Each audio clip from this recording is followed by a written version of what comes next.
interests of the survey in the Cenozoic laboratory, and after his popularizing Synanthropus for us in America, I should have a relatively easy task before me a year from now when I will have to ask for more money from the powers that be. So this guy was like skilled in the political parts of the academic world, basically is what they're pointing out here. You know, he prepared basically a propaganda blitz. Yeah.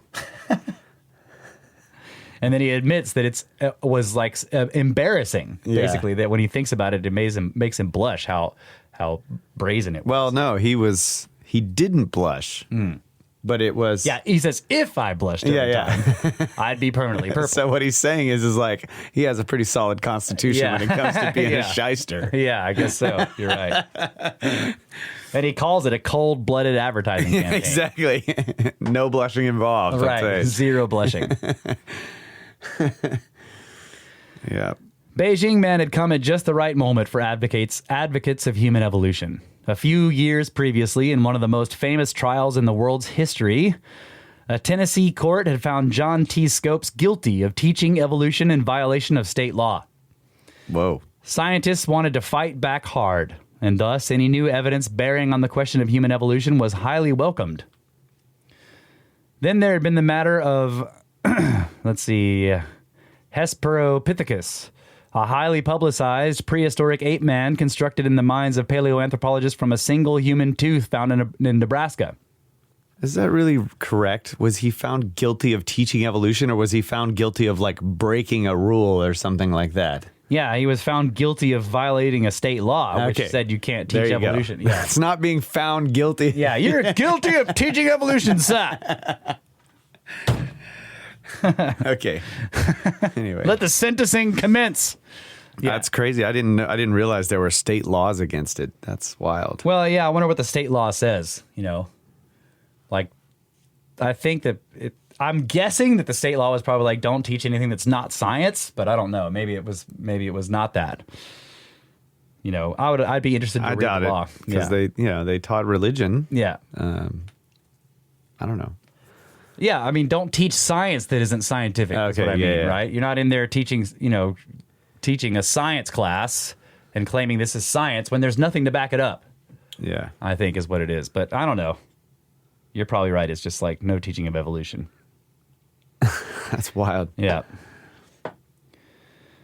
Where was I? Okay, yeah. So this tooth found in Nebraska. To the embarrassment of the scientists who had promoted this human ancestor, the human-like tooth had turned out to be that of a fossil pig. Yeah. No. What do you know? Look how human-like this tooth is. It's the chimpanzee rises again. All right, we had a break here. Yeah, real quick before the break, I was trying to think of like, you know, where would the pilgrimage be, you know, for the Church of Science? So maybe we could start a pilgrimage to the LHC, right? Like, yeah, to kind of, you know. Cremo says that, and I've heard them say this on interviews, that some of the places in Africa where these supposed ancient human ancestors were found, it's like a religious shrine, and people make a pilgrimage there to see where Lucy was dug up or whatever, you know, the oldest, you know, the mother of all humans, this African ancestor. And he's like, it's like a religious shrine and people make pilgrimages to go see it. Yeah. So, okay, there you go. There we go. Lucy. Yeah. So do we go and we like burn bad scientific papers on the altar of science there? Is that what, yeah, we should do something like that. Burn the scientific papers of your rivals upon the altar of science. All right. Yeah, we'll be right back.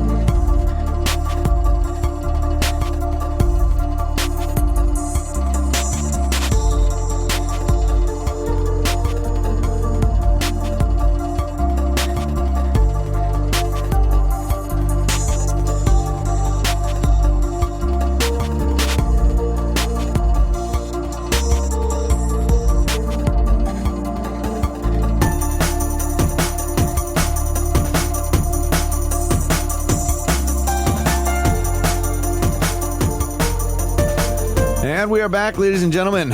Final segment, final hour. Man, it really does fly. As we always say, time flies in the cube. Yep. Fastest 2 hours in podcasting. That's right. So what else you got to wrap it up? And also, what's the progress report? How far along are we? You got any idea? I think we're at the end here. I don't think we'll finish it this episode, but probably the next one. All right. Yeah. 10 parts. 10. 10. 10-part book report in the 10 by 10 by 10 Tangent Cube. That's right. And then I got some interesting stuff coming up from an author that's been published on Graham Hancock's website. I talked to you about this. Yeah. It's going to be good stuff. And then, of course, Marty should be coming back soon for some more UFOs, and we'll see. We have plans, but they're not really solid plans. They're just, you know, vague. Quicksand plans. That's right.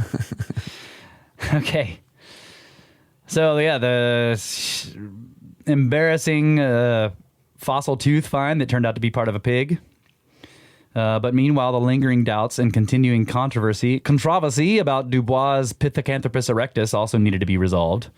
In short, scientists in favor of evolutionary ideas reacting to external threat and internal disarray were in need of a good discovery to rally their cause. So so again, this is back to, you know, the person.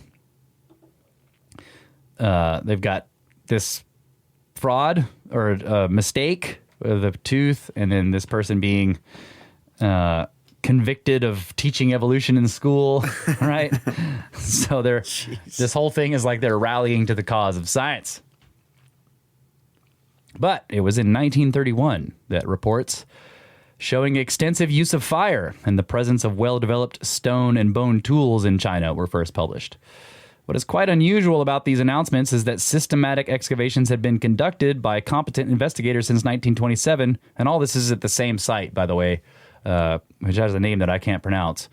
But yeah, these are all at the same site. So competent investigators since 1927, but there was no mention of either fire nor stone tools. The site looks like Zhoukoudian. Zhoukoudian? I have no idea. For example, Black wrote in 1929, though thousands of cubic meters of material from this deposit have been examined, no artifacts of any nature have yet been encountered, nor has any trace of the usage of fire been observed. But only a couple of years later, other researchers, such as Henry Bruhl, reported thick beds of ash and were finding hundreds of stone tools in the exact same locations. So this makes me wonder if they were just, is it possible that they just missed this? You know, or did they really did not want to talk about fire and tools because this is supposed to be a human ancestor that was so close to apes that he wasn't capable of that? This, you know, in other words, it needs to fit the story. Yeah. This is another. His previous explanation of the guy finds the stone tool and then he's like, well, that obviously must have gotten here in another way. And yeah. So, I don't know. Right. Yep. And again, you remember that these, the specific nature of these dig sites is that they're in a limestone quarry where there's been exposed by the quarrying cracks in the stone that is filled with mud or clay, and the clay is filling in what was an ancient cave, and the cave itself is filled with bone. It's an occupation area. Or possibly, this is a Velikovsky blender. That's the other thing, is that all this stuff was washed in there. The caves were completely filled. It'd be weird to find ash layers with. It would just depend on what the stratigraphy was like. Yeah.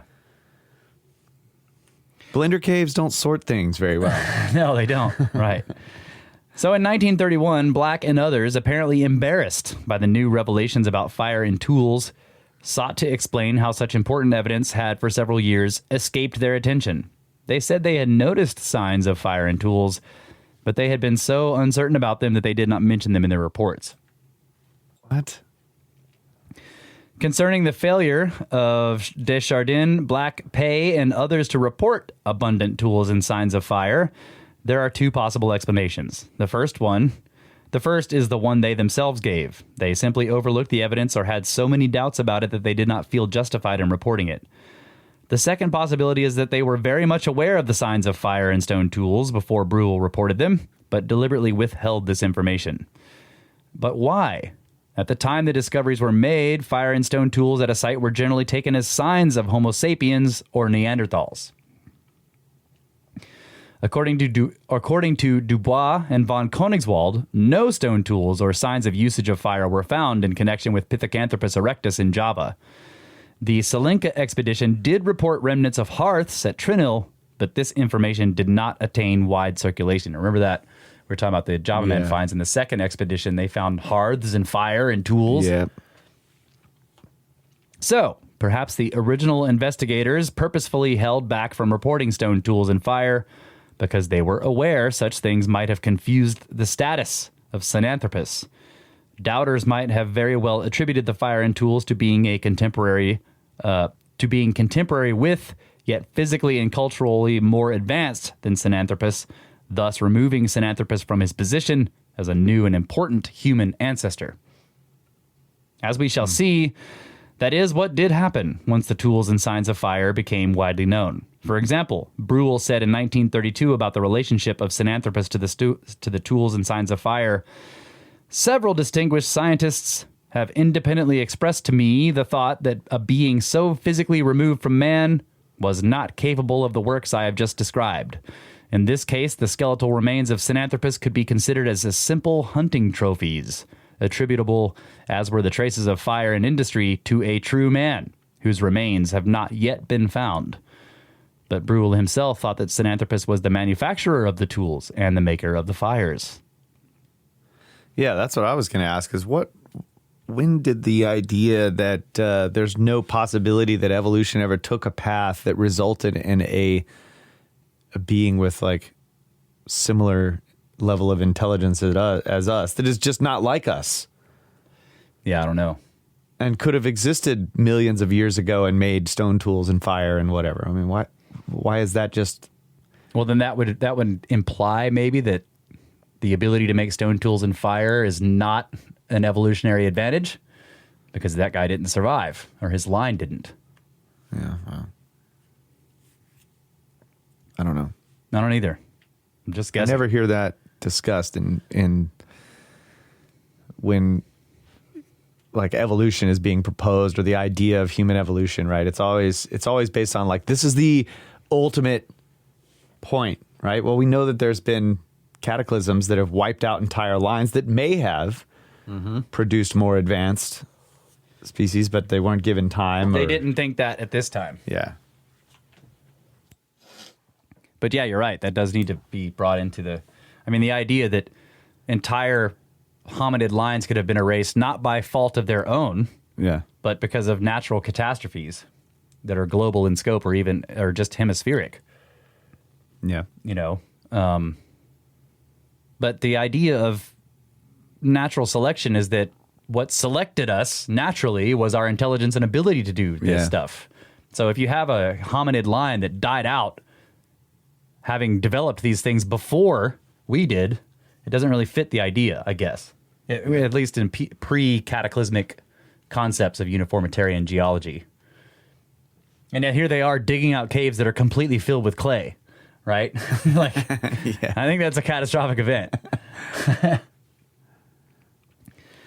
Okay. Modern investigators have tended to confirm Brule's views. Sinanthropus is usually pictured as an expert hunter who killed animals with stone tools and cooked them on fires in the cave. A somewhat different view of Sinanthropus is provided by Louis R. Binford and Chuan Kun Ho, anthropologists at the University of New Mexico. Concerning the ash deposits, they state, it would appear that at least some of them were originally huge guano accumulations inside the cave. In some cases, these massive organic deposits could have burned. The assumption that man introduced and distributed the fire is unwarranted, as is the assumption that burned bones and other materials are there by virtue of man's cooking his meals. Binford and Ho's theory that the ash deposits are composed mostly of guano droppings has not received unanimous support, but their assertions about the unreliability of the common picture of Beijing Man, drawn from the presence of bones, ashes, and hominid remains at the site, are worthy of serious consideration. The most that can be said of Beijing Man, according to Binford and Ho, is that he was perhaps a scavenger